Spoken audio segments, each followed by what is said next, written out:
Hello நண்பர்களே, வணக்கம். என்னோடய பேர் கோபி. நான் இந்த குரூப் 4ல் 173 கொஷின்ஸ் போட்டிருக்கேன். அதாவது 2024 குரூப் 4ல் ரெவன்யூ டிபார்ட்மெண்ட்டில் ஜூனியர் அசிஸ்டண்ட்டாக எடுத்துருக்கிறேன், திருவள்ளூர் டிஸ்ட்ரிக்டில். என்னோடய ஊர் பார்த்திங்கன்னா திருத்தணி பக்கத்தில் பதட்டூர்பேட்டை. ஸோ இந்த மெயினாக இந்த ஆடியோ பதிவு நான் எதுக்காக தரேன்னு சொன்னால், என்னைய மாதிரியே நீங்கள் படிக்கிறவங்க, ரொம்ப வருஷமாக படிக்கிறவங்க, நான் வந்து 7 வருஷமாக படிச்சுட்ருக்கேன். இப்போ தான் எனக்கு குரூப் 4 கிளியர் ஆகிடுச்சு. இது வந்து என்னோடய 4th அட்டம்ப்ட்டு. ஸோ இது மாதிரி லாங்காக படிக்கிறவங்களும் சரி, புதுசாக படிக்க வர்றவங்களும் சரி, தயவு செஞ்சு இந்த ப்ராசஸை விட்டுறாதீங்க. கண்டிப்பாக நீங்களும் பாஸ் பண்ணலாம். ஸோ அதுக்கு தான் இந்த ஆடியோ பதிவை தரேன். மொதல் அட்டம்ப்ட்டில் என்னோடய மார்க் பார்த்திங்கன்னா 137 2017. நெக்ஸ்ட் அட்டம்ப்ட்டில் 154. தேர்ட் அட்டம்ப்ட்டில் 167. ஜஸ்ட்டு ஒரு மார்க்கில் போயிடுச்சு போன தடவை. கவுன்சிலிங் ஆல் வரையும் போயிட்டு பிசி கோட்டாவில் மேலுக்கு எல்லாம் ஃபில் ஆகிட்டது, போகிறதுக்குள்ளே எல்லாம் ஃபில் ஆகிடுச்சு.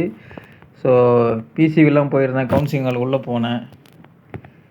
என்ன சொல்லிட்டாங்கன்னா, தம்பி பிசி மேலுக்கெல்லாம் முடிஞ்சிடுச்சு, நீங்கள் நெக்ஸ்ட் டைம் ட்ரை பண்ணுங்கன்னு சொல்லி அனுப்பிச்சிட்டாங்க.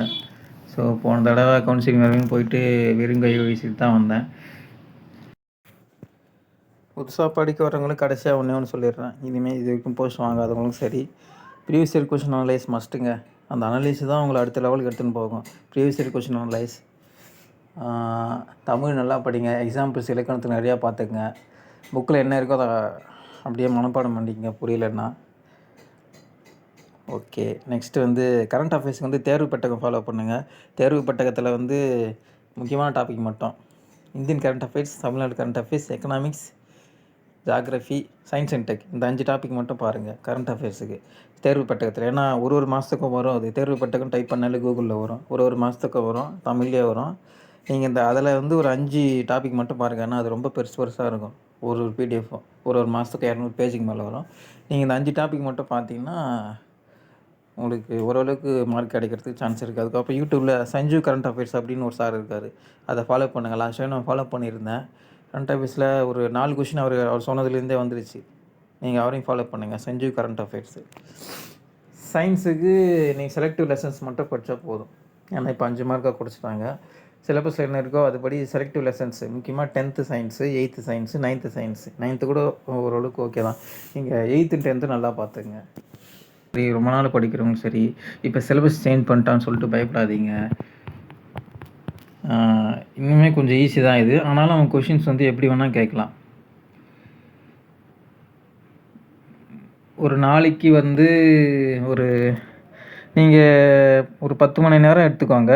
நீங்கள் 10 மணி நேரம் படிக்கணும்னு ட்ரை பண்ணால் கூட உங்களால் ஒரு 6 to 7 hours தான் கான்சன்ட்ரேஷனோடு படிக்க முடியும். அதாவது ஃபோக்கஸாக படிக்க முடியும். ஓகே, அதுவே மோர் தென் எனஃப் தான். இப்போ சிலபஸ் சேஞ்சில் வந்து உங்களுக்கு இந்த இலக்கணம் அதிக இம்பார்ட்டன்ஸ் கொடுத்துருக்காங்க.